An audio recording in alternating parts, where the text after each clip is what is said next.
What if the single biggest performance unlock in your team isn't a KPI, but a feeling? Who on your team goes home unsure whether they truly matter? And when was the last time you showed someone, not told them, exactly how their unique gifts made a difference? Today, I'm thrilled to welcome back a favourite on the show, Dr. Zach Mercurio, author of The Invisible Leader, and to celebrate his new book, The Power of Mattering. Zach's core idea lands like a bell. It's almost impossible for anything to matter to someone who doesn't first believe that they matter. And mattering isn't fluff, it's the foundation, built from two experiences, feeling valued and adding value.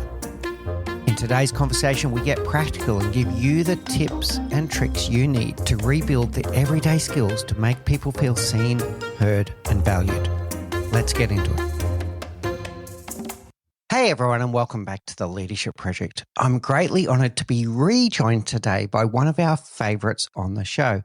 Zach Mercurio, you would remember from episode 31, and he introduced us to the concept of the invisible leader and the importance of purpose. Today, he's rejoining us to celebrate his new book, The Power of Mattering. So Zach Mercurio, the author of The Invisible Leader, and now his new book, The Power of Mattering, which is something that we all need to pay attention to. And I don't want to delay any more with any more introductions here. I want to get deep into this and to understand what inspired this and what we can do as leaders to tap into this power of mattering. So, Zach, without any further ado, please say hello again to the audience and tell us what inspired since the last time you met us, what inspired you on your work and ultimately led up to the release of your new book, The Power of Mattering. Thanks, Mick. I'm happy to be on again. Congratulations on over 200 episodes. It's amazing. Oh, thank you, sir. Well, you in all of those episodes, you're still one of our audience favorites and also a favorite of us on the show. You made us stop and reflect and rethink about this whole concept of purpose. And it made a lasting impact on my life personally, but also those around me. So thank you for all that you do. And I'm really keen to see what you've been doing since. Yeah, the first book was around purpose, which is our unique contribution and the contribution that we make. And I had a realization as I was doing work around purpose, especially before the pandemic, but then through the pandemic, that it's very difficult to find your contribution if you don't first believe that you're worthy of contributing. It's very hard to discover your purpose if you don't believe that you're worthy of having one. It's very hard to use your strengths if you don't first believe you have strengths. It's very hard to share your voice if you don't first believe your voice is significant. And there was still something missing. You know, when you look at employee engagement surveys, it's been flatlined for pretty much over a decade. In fact, it's the lowest it's been in a decade. If you look at feelings of loneliness, if you look at anxiety, if you look at mental health issues, all of those things have remained relatively unchanged despite the proliferation of self-help messages, the proliferation of personal development programs, well-being programs, messages to find your purpose. And as we looked at our data from some of our earlier studies on purpose and meaningful work, and then surveyed over 1,000 people on what cultivates meaningfulness, motivation, engagement, we stumbled upon a very clear answer that interactions in which we feel significant to other people are the necessary prerequisite to discovering your purpose, to experiencing meaningfulness. If I were to summarize pretty much the last half century of research really on what cultivates lasting motivation, engagement, and commitment in all aspects of life, I would summarize it this way. It is almost impossible for anything to matter to someone who doesn't first believe that they matter. And so I actually think that this book, The Power of Mattering, is actually, if you can do this in nonfiction, I don't think you can, but it's the prequel to The Invisible Leader, because to discover your contribution, you first have to believe that you're worthy of one. You have to believe that you matter. And the experience of mattering to other people comes through small interactions with one another. So that's where we've been. And what's been powerful is that it's named something for people that they either have experienced or have not experienced. And they didn't have a name for it. Really powerful, Zach. And I think there's going to be a lot of people listening in the audience that may be sitting in that very situation. When we spoke about the invisible leader, you gave us some exercises of what we could do to try to find our purpose. But I think there are a lot of people out there that would start with a assumption or going, that's good for Zach. He's got it all together. That's good for Mick. He's accomplished. This isn't for me. So how, if someone is listening and they might have, I don't know, imposter syndrome, you even talk in the book about loneliness at work where they don't really feel something there. Where does someone start if they don't feel that this is for them? I'd actually say that it's not on you. And that's the whole point of the book. It's on all of us. An individual's well being is a community endeavor. We experience well being through relationships. We come to see our purpose through relationships. For example, you can believe that you matter on your own. And it's important to do all of that self work, to believe in yourself, to believe that you matter. But it takes other people to show us how we matter.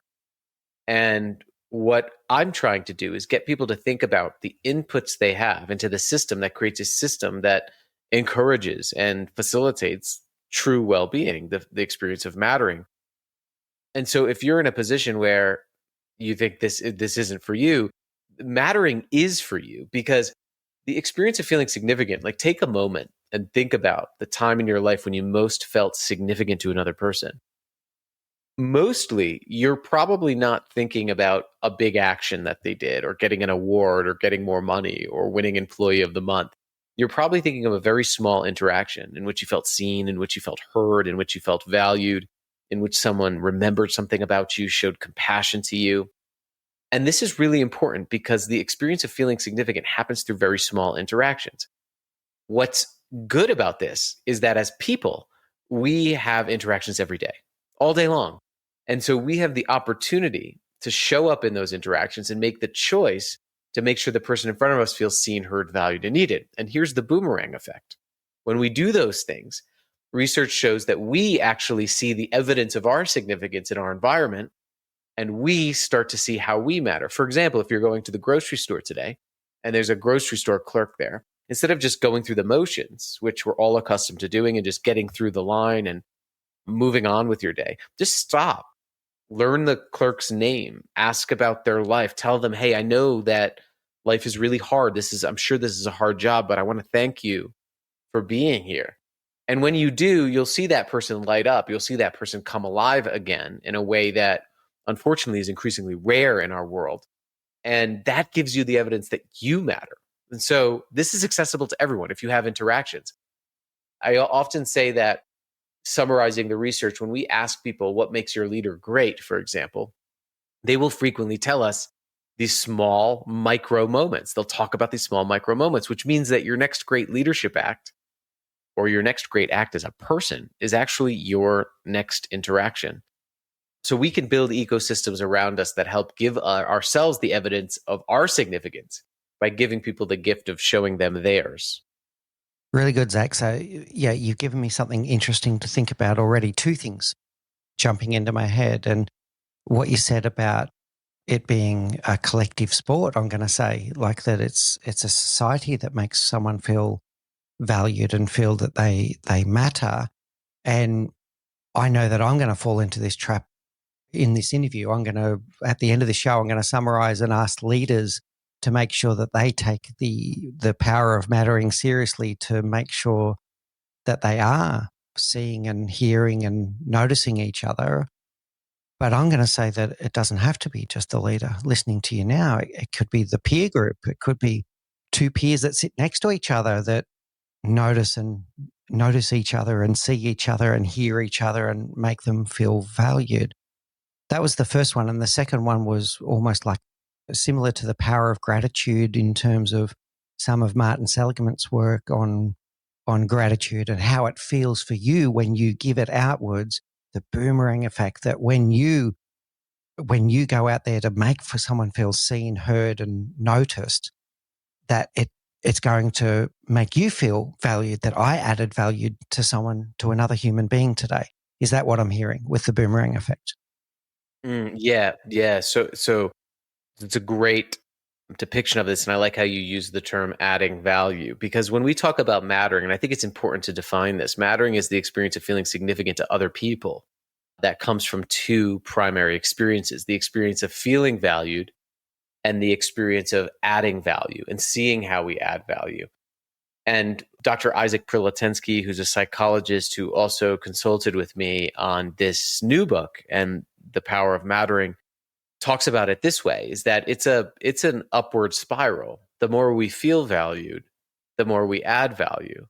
And the reason why is that when we feel valued by others, we develop two beliefs. And these two beliefs have been found to motivate and inspire lasting performance, productivity, engagement, commitment. And those two beliefs are the belief that I'm worthy, which is called self-esteem, and the belief that I'm capable, which is called self-efficacy. So when we feel seen, heard, valued, and needed by someone else, we develop these beliefs that I'm worthy and capable. We develop the confidence we need to add value. And the more we add value, the more we see the evidence that we are significant. And it's like a cycle. The more we feel valued, and the cycle continues. And the outcome of those things are increased motivation, resilience, well-being, performance, are all lagging indicators of the degree to which we feel significant. Because when we feel like we matter, we tend to act like we matter. One of the things that's happened, especially in workplaces, is that we've had this almost invisible belief that people should be valued once they add value.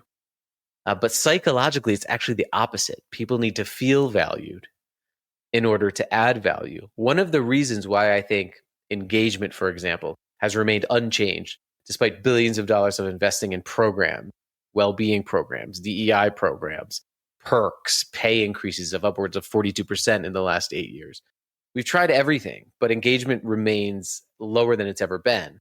And one of the reasons why is I think that we've expected people to care before we've done the rigorous work to make sure they feel cared for. So it's very important to know this loop, this virtuous cycle. People first need to be valued and feel valued to develop the confidence they need to add value. The more they add value, the more they see the evidence of their significance, the more they feel valued. And the result is an upward spiral of motivation, resilience, well-being, and performance as the lagging indicators of the degree to which people feel that they matter and therefore act like they matter. Yeah, really good, Zach. There's nuggets of gold throughout there, but it feels like it starts with some action, though, to take time to notice what's going on around you, for us to have this self-esteem to go, actually, no, I do matter here. And then I'm going to lean forward to take the first step. And that's what I'm trying to codify here, is taking that first step of then having the self-efficacy to go, yes, this worked on. And then if you're noticing what's going on, you're going to go again, and the cycle will keep on going up. But if you're not, what I'm trying to capture here, Zach, is if you're not paying attention, you might not notice it and you might not believe it. How does that sit with you? For yourself? Yeah, for yourself. You're talking, yeah, for yourself. I mean, so one of the things that's, I think, it's important, and I actually include this last in the book, is how to believe that you matter.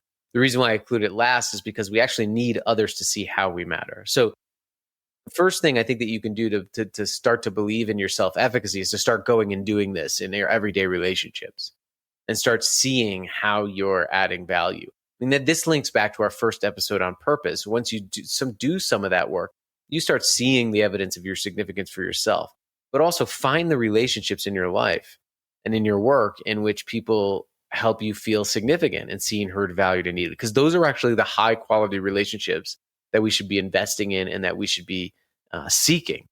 And that's one way to start building this sense of mattering if you don't have it for yourself and you need to go out and act on this. The other thing I think that's really important is to develop what we've called and we've talked about a so that mentality. Being able to see how your actions inherently impact other people. And when we first talked, I told the story of one of our custodians who when I asked her what's the most meaningful part of her job, she told me that it was cleaning the university dormitory bathrooms that she cleaned, where all the students stay, Monday mornings after the weekends. And when I asked her why, she said, it's because every time I go into that bathroom, I say to myself, I'm cleaning this bathroom so that these kids don't get sick. And so making sure that you're on a daily basis, you're thinking about your bigger so that and how you add value can help boost your own self-efficacy and own self-esteem. But I do want to share again that it's not enough. It's not enough on our own. You cannot expect someone to go develop confidence on their own. We don't develop confidence in the belief that we matter by sitting in our office, saying to ourselves, chanting self-affirmations and telling ourselves to believe in ourselves and that we are enough. Because biologically, psychologically, and sociologically, you are not enough. And I know that's hard for people to understand.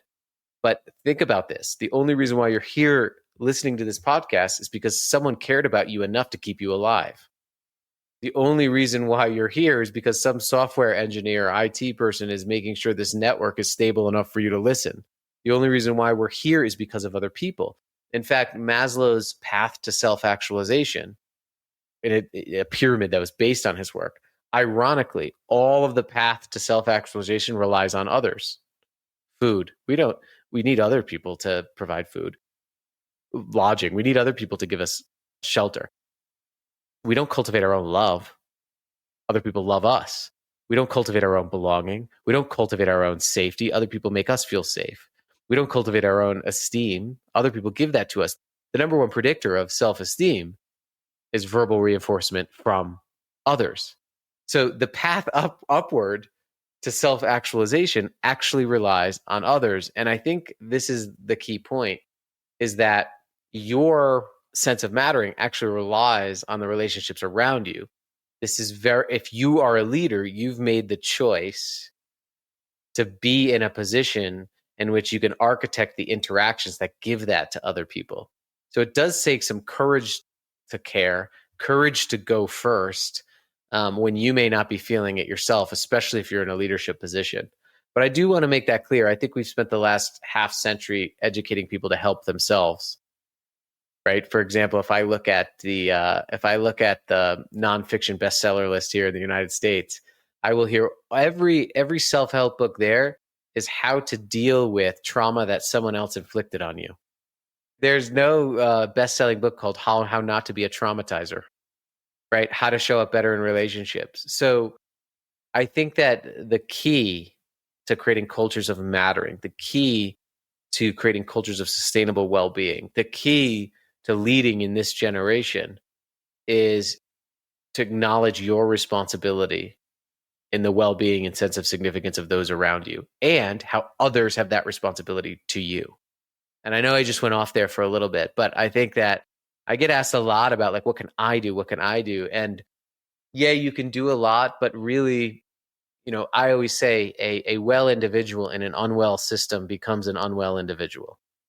All right, Zach, this is really interesting. It's really good. And the self-help industry is multi-billion-dollar industry, by the way, and it's out there every day pushing a lot of this. And it hasn't worked. It hasn't worked very well. It hasn't worked. If we could do a line graph again, self-help book sold, anxiety, depression, loneliness, and you would see them going up together. In fact, there's more access to free personal development. There's more access to individualized coaching than ever before. And yet people are more lonely, more disengaged, more disconnected than ever, and experiencing lower well-being than ever. And why is that? Well, people are having the lowest quality interactions that have ever been measured and self-reported. And what makes a quality interaction? It's when people see us, hear us, value us, show us how we're needed. Very good. So big takeaway for me is it's not looking in the mirror and just convincing yourself of your self-esteem and that I matter. It's getting out there in community, in whatever your networks look like, and seeing, hearing, and noticing each other. It's being able to build on each other and then to feel valued, then add value to someone else, and then the boomerang and the compounding spiral that we're going to go in an upward direction. Yes, the number one where we feel these things like we don't matter or we're lacking purpose, the first thing we typically do is go read a book. But don't just go read a book, go make a friend. And I think that once you can realize that we tend to go inward, but when we go inward, we actually deprive ourselves of the key ingredient that almost every well-being scientist says creates sustainable well-being in work and in life, which is high quality relationships. And so we have to go outward. So let me share something with you here, Zach, because when you were talking before about talking to people, interactions, whether it's be at the supermarket or whatever the case may be, I've done that, I think, most of my life, where I will strike up a conversation with taxi driver, Uber driver, how's your day? How are you? And, all of these things, and trying to make the person feel valued and thanking them for what they do, etc. I try to do that all the time. For people that know me well, they're very used to it. For people that don't know me well, I'll either get the recipient, the stranger, taken back going, where did that come from? Or even people that are with me noticing the way I talk to a waiter or a waitress, etc., and taken back going, that was a bit odd. I don't find it odd. So how did we get to this stage in society where looking out for each other became not the done thing, well, not the usual thing, I should say? Yeah, well, we started rewarding individual achievement and acquisition and de-incentivized the inefficiency that comes with care and the short-term inefficiency of care, which is ironically in the long term, there's nothing more inefficient than feeling uncared for. If you're an employee and you have a leader who doesn't care for you, you know what I mean. But I think that what we reward individual achievement, we reward self help, we reward pulling yourselves up by your bootstraps, we reward that it's all about you and me and what I can achieve and acquire. And again, self actualization. So I think we've been educated that way largely. The economy relies on that as well. It relies on the fact that we all feel like we don't matter quite yet, and there's something that we can do to feel that we matter. So our whole, mostly, especially in the West, our economic system is built on making you feel that you don't matter quite yet, and there's something that you can acquire and achieve that will make you feel that you matter. So we're all on this hyper spiral of being self-obsessed. But the second thing, the second key factor is for the past 25 years, we have actually been losing the skills to see, hear, and value other people. And when we don't feel competent at something, we usually avoid doing it, or we get defensive and call it touchy-feely, or it's soft, right? When people call like caring for people touchy-feely or soft, A, they probably are the people who haven't experienced it most in their lives. And B, they're probably people who don't know how to do it.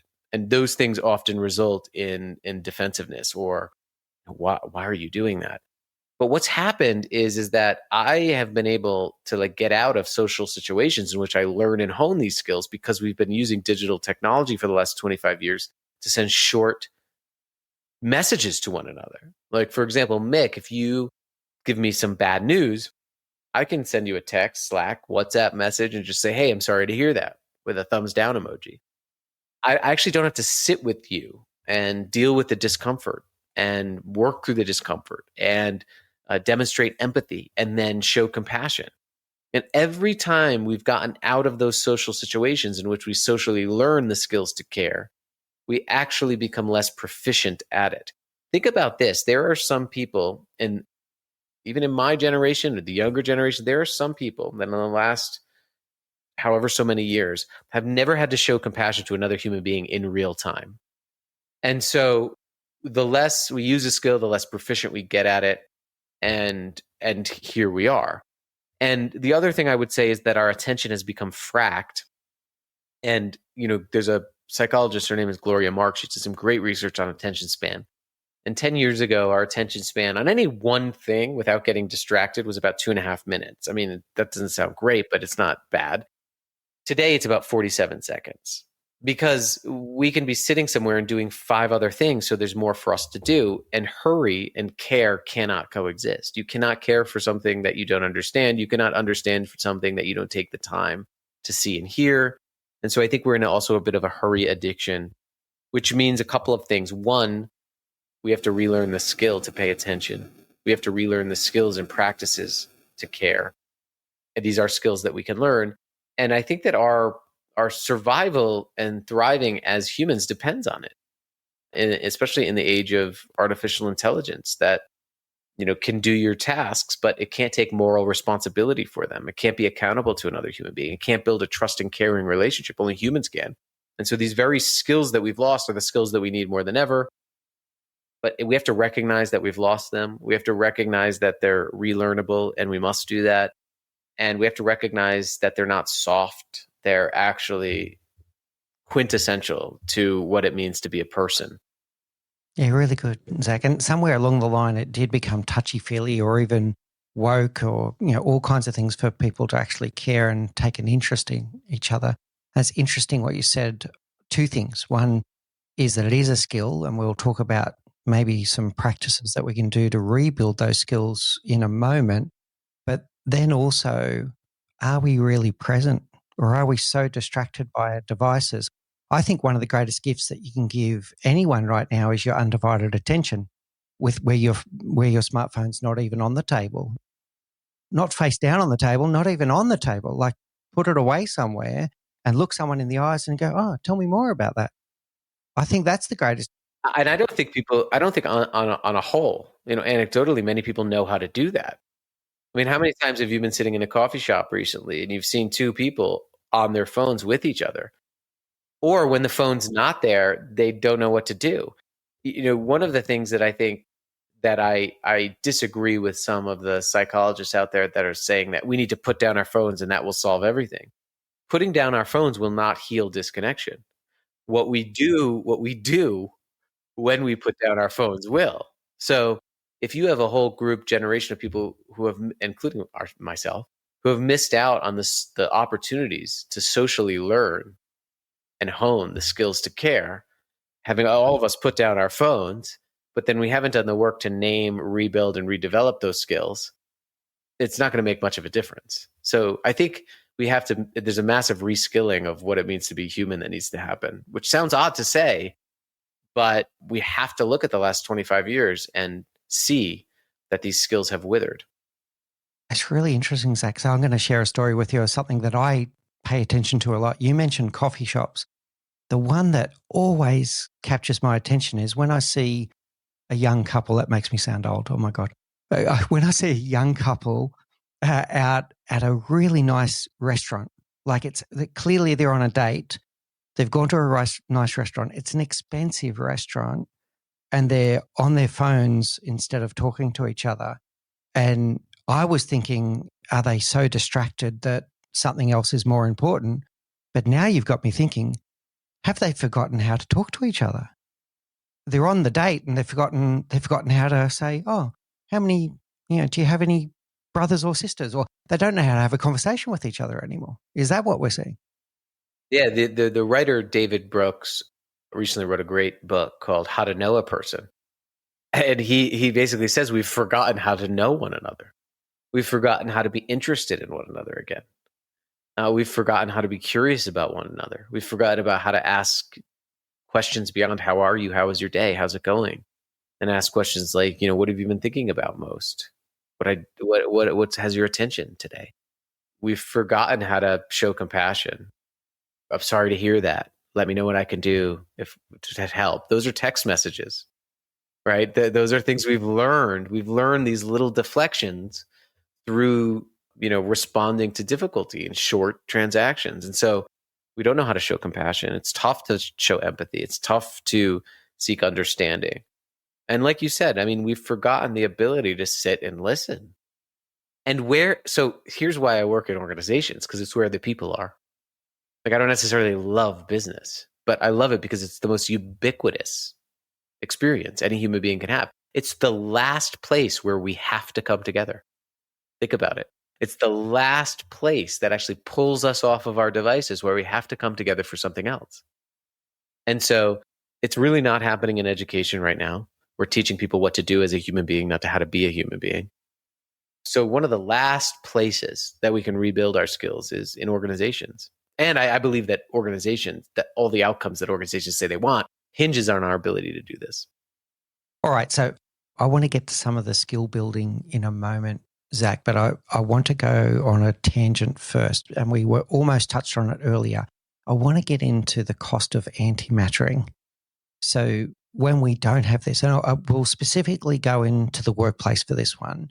So to inspire people to understand why this is so important, what happens when someone feels invisible and they don't feel seen, when they don't feel heard? What is it costing us? I think most people who are listening know what it costs us. Think about that feeling when you go into a room and you're around a lot of people, maybe even friends, maybe even colleagues, but no one knows you. No one notices you. No one notices that you're a caretaker now for an elderly parent in the hospital and that you're struggling. No one's been able to name a gift that you've brought unique relative to others in the last couple of months. Nobody has recognized the difference that your work makes. You input all this effort and you feel like no one sees you. How do you respond? How do you react? And there are two reactions that typically happen when a human being feels insignificant. And we either act in withdrawal.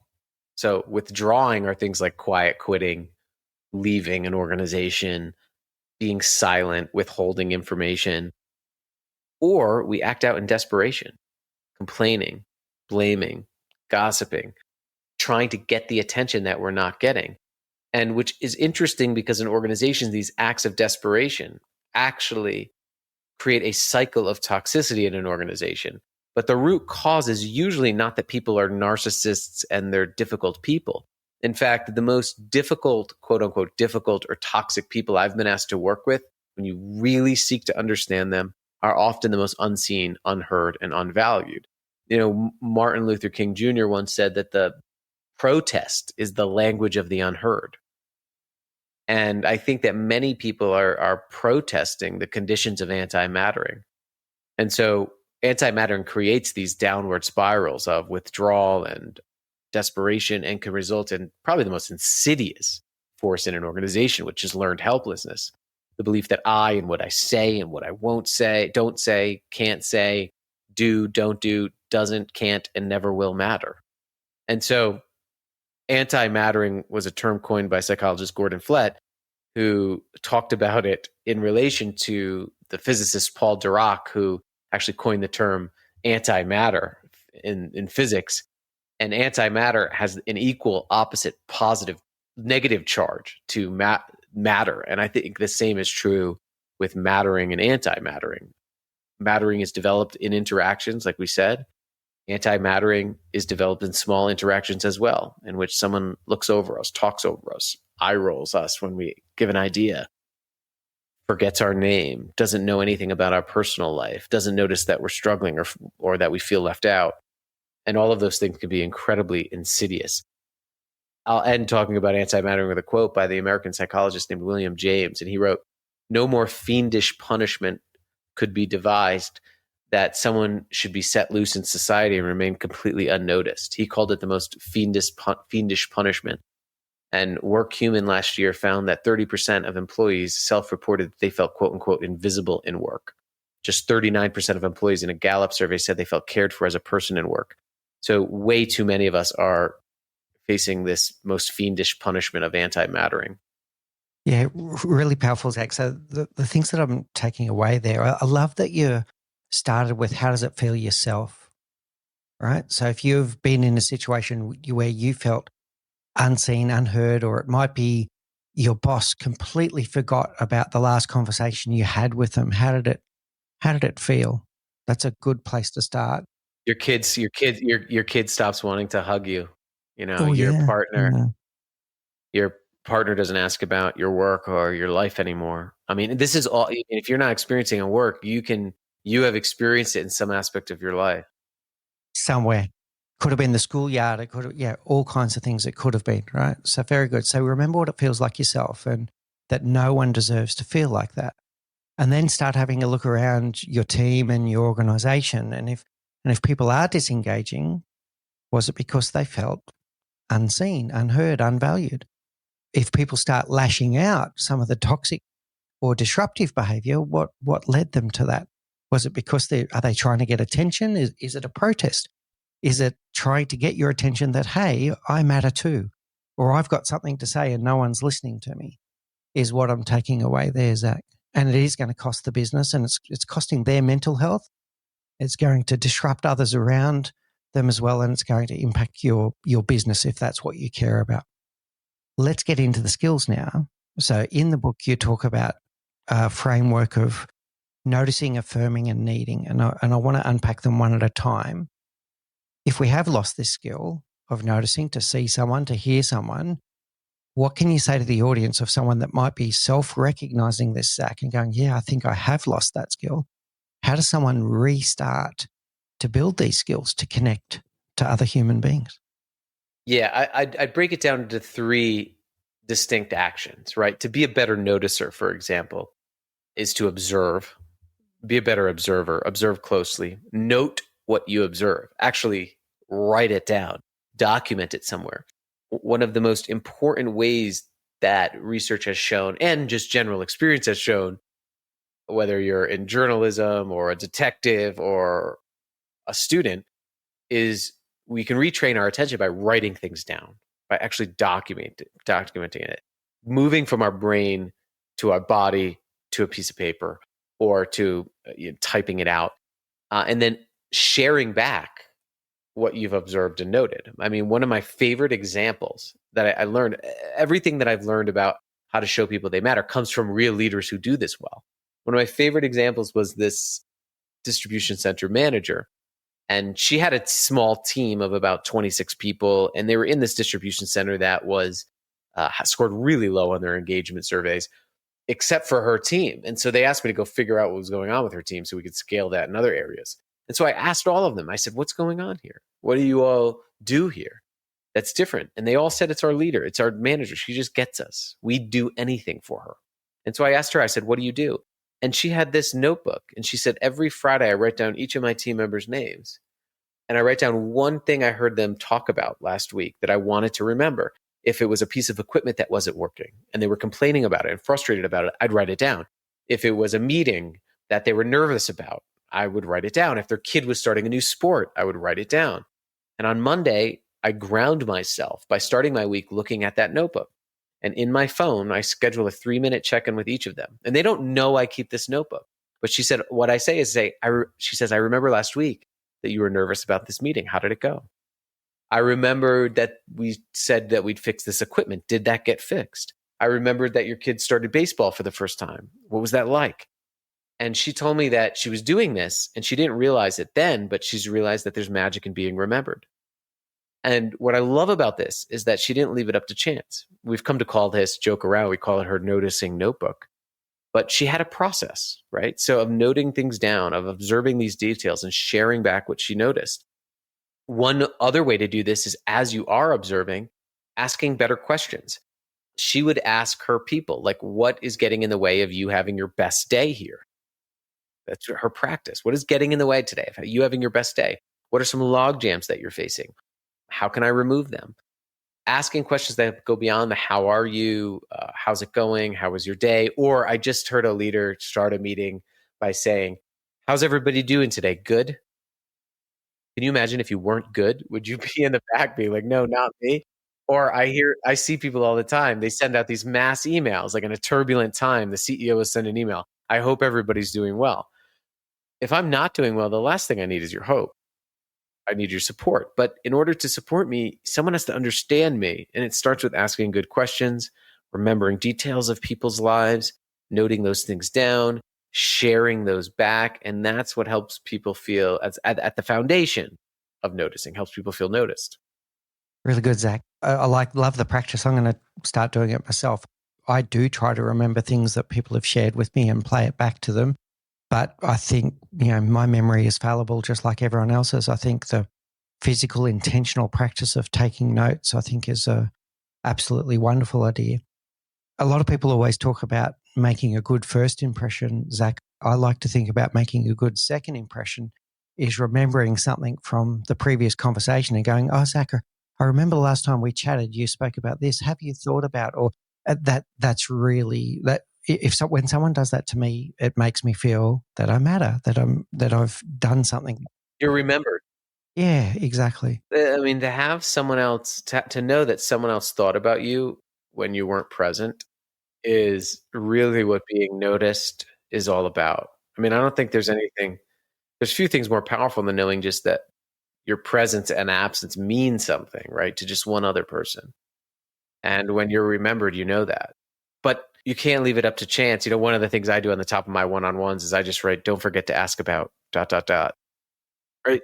It just is a small thing, but it just triggers me to remember to ask about something. And if I don't have something there, I'm not observing really well at all.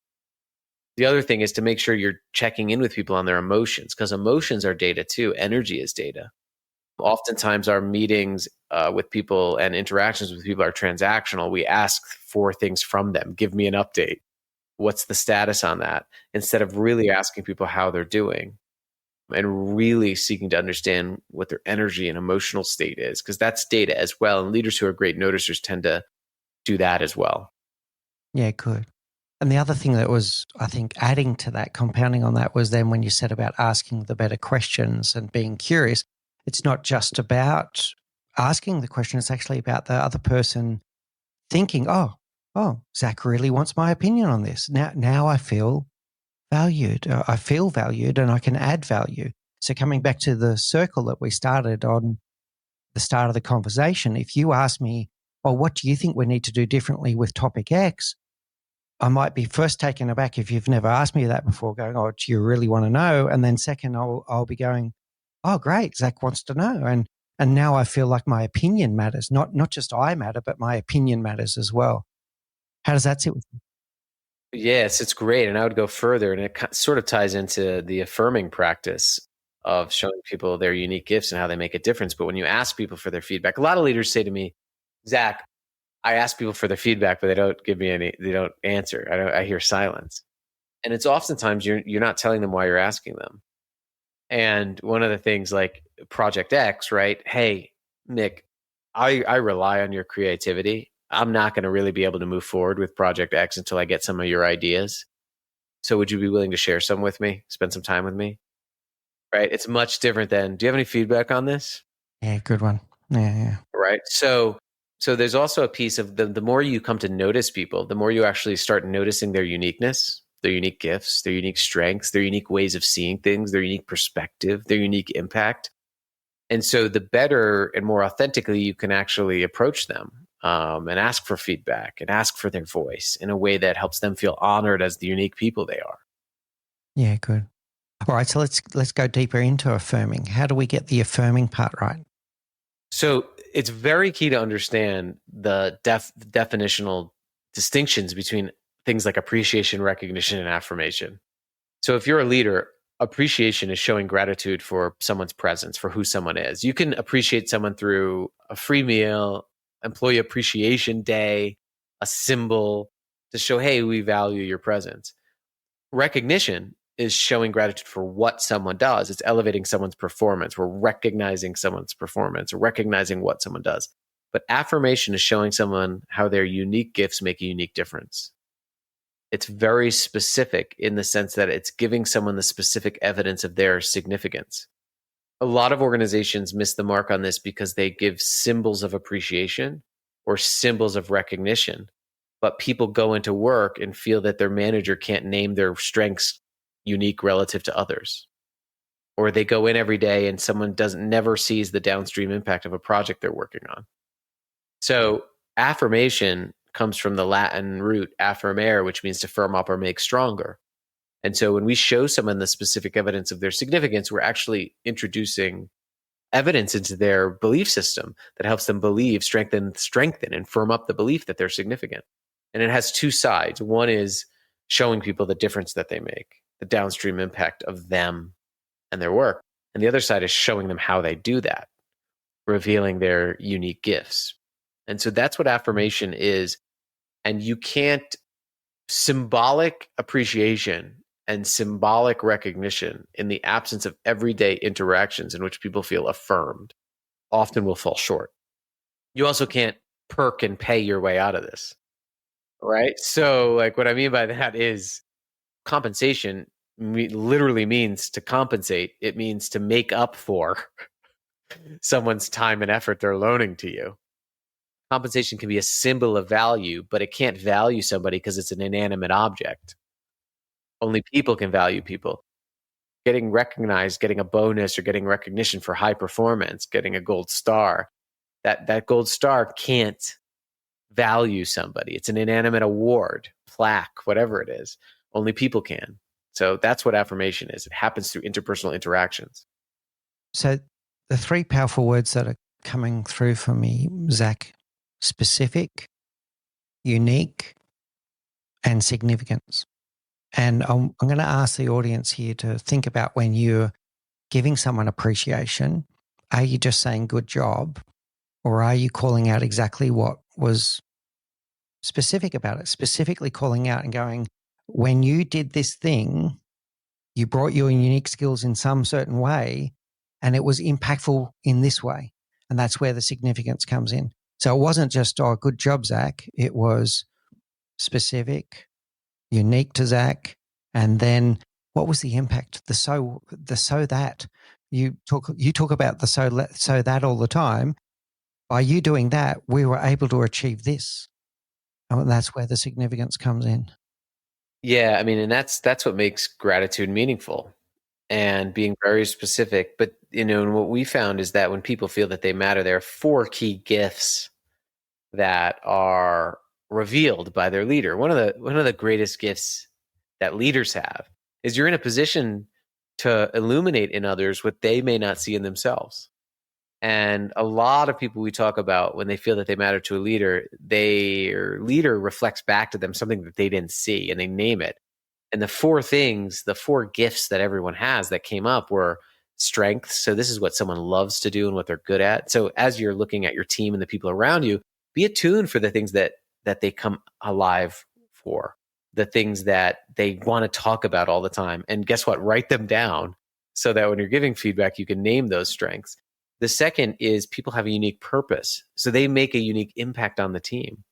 So think about the difference they make when that person is in the room, and the difference of when they're not in the room, and making sure that you can name that purpose. The third is their perspective. Every single person around us lives a unique life. They have a unique way of seeing the world.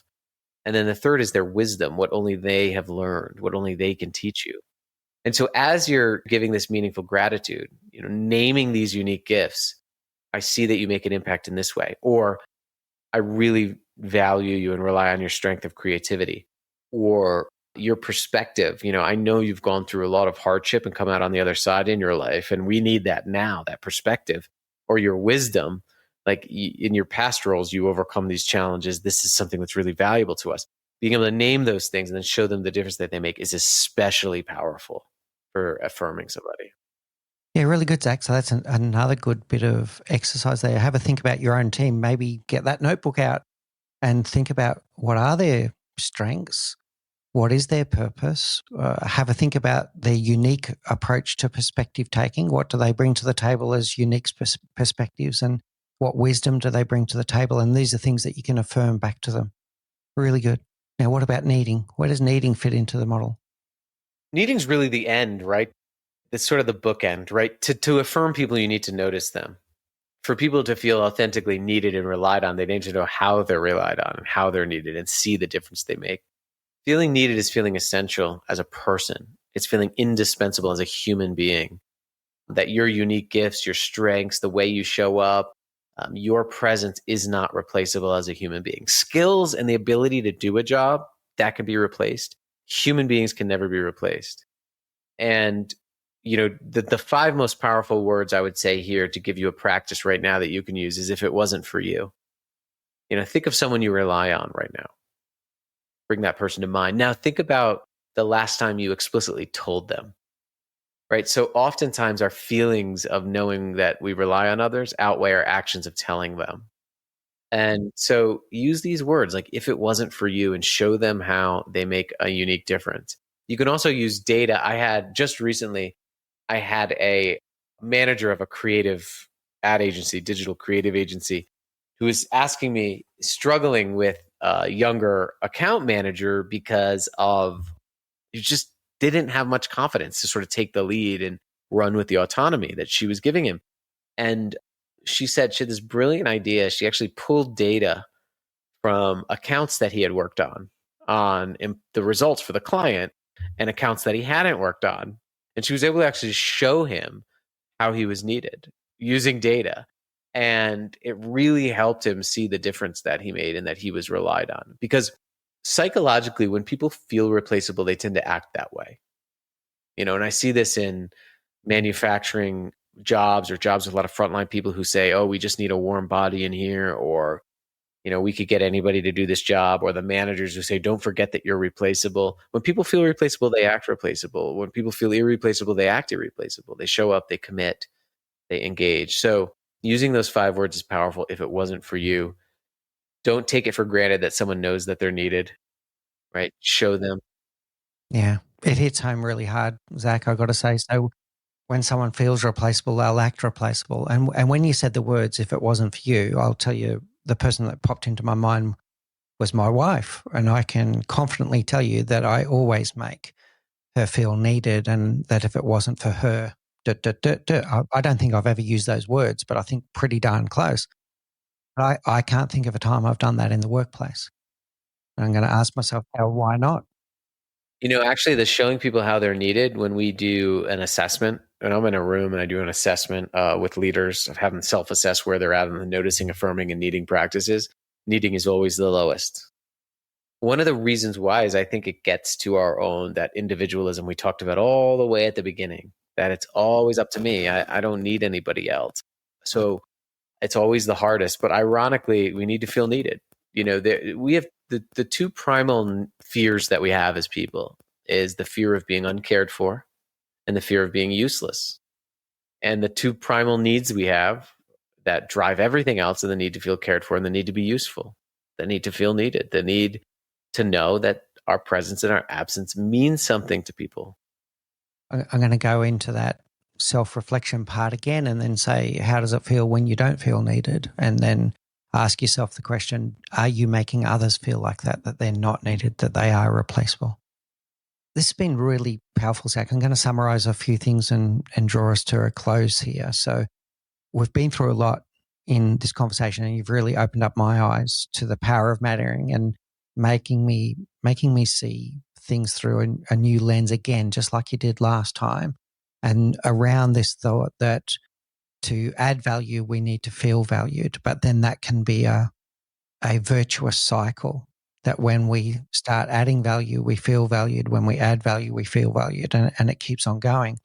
But also that it's a team sport, that we can do this with each other. And it's not just the leader's responsibility, it's all our responsibility to make someone feel valued so that they can add more value, and to do this with each other. And the boomerang effect of when we give it out, we'll also feel better about ourselves and also add to this compounding. And that it all comes down to this framework of noticing, affirming, and needing, and to ask yourself the key questions. Have you forgotten how to have these conversations? Like we were talking about with the dinner date, have people forgotten to have the conversations that make for someone feel noticed, make them feel seen, make someone feel heard, to give the affirmations that are specific, that are unique, and show the significance of it. And if it wasn't for you, to make someone feel needed. I think that these are all things that we can all start taking notes, like your friend that you're talking about. Start taking notes where we do notice, so that we can do these affirmations and that we can make someone feel needed. And when they feel like they matter, they will do things that matter. That's the biggest takeaway for me. Zach, this has been absolutely wonderful. I'd like to leave you with the last word. We normally go through our 4 questions, but you've answered them in the last interview. So I'm just going to leave you with the last words of what would you like to see people do to start taking action around noticing, affirming, and needing and unlocking the power of mattering. If you don't remember anything that we talked about in this episode at this point, because there was a lot, Ask the people around you this question. Ask the people you lead. Ask the people in your life this one question. When you feel that you matter to me, what am I doing? And really listen and really pay attention and do more of those things. And I think that that's the most powerful data you could get, more powerful than any engagement survey or any other way of collecting data, right? Because again, you're getting at the fundamental human need to feel significant. So when you feel that you matter to me, what am I doing? And write those things down and do more of those things. Because, I imagine a world in which everybody lives in a community where they feel seen, right? Where they feel heard, where they feel affirmed, where they feel needed. And, think about the problems we have to solve right now. We need more of people's unique strengths and gifts than ever.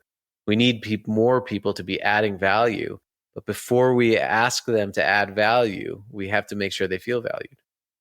So I want to thank you, Zach, and I want to be specific with this. I want to thank you for your gift, and your gift is to get us to stop and reflect and rethink on something that we don't often stop to think about, the power of mattering and the significance of being significant and the significance that we're in it together. I want to thank you for your gift of sharing that with us, and to let you know from that point of view that your words have an impact on leaders all around the world, for them to take this seriously and to make sure that they do make sure that people feel seen, heard, and valued. And when they feel that they matter, they'll do things that matter. So thank you so much again for your time, the gift of your time and the gift of your wisdom, Zach.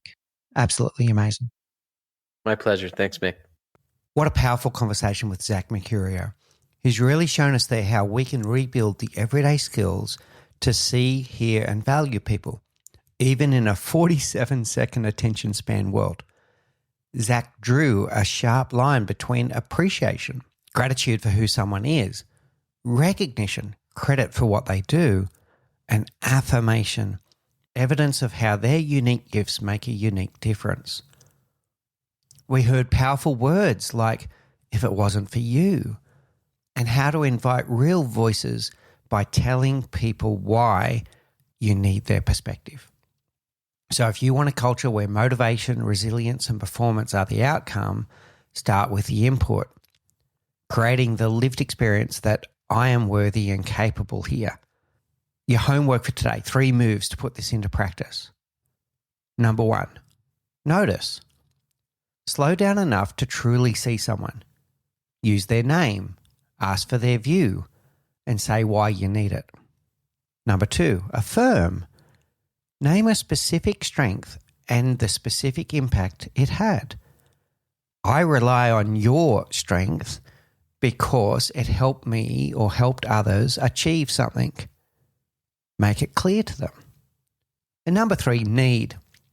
Say the quiet part out loud. If it wasn't for you, and then give concrete evidence of what it was that they brought to the table and why it was important.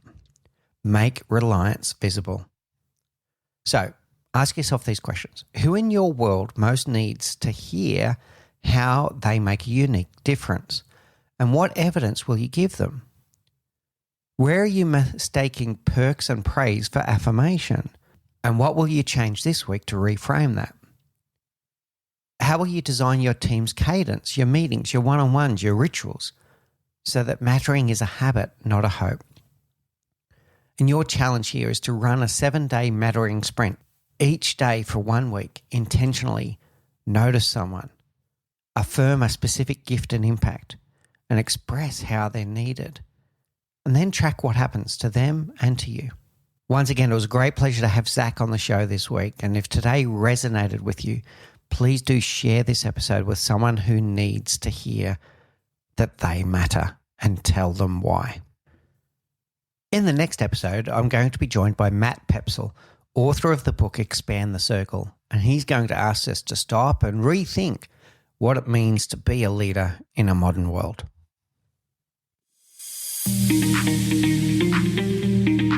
Thank you for listening to The Leadership Project at mickspears.com. A huge call out to Faris Sadek for his video editing of all of our video content, and to all of the team at TLP. Joanne Goes On, Gerald Calabo, and my amazing wife, Say Spears. I could not do this show without you.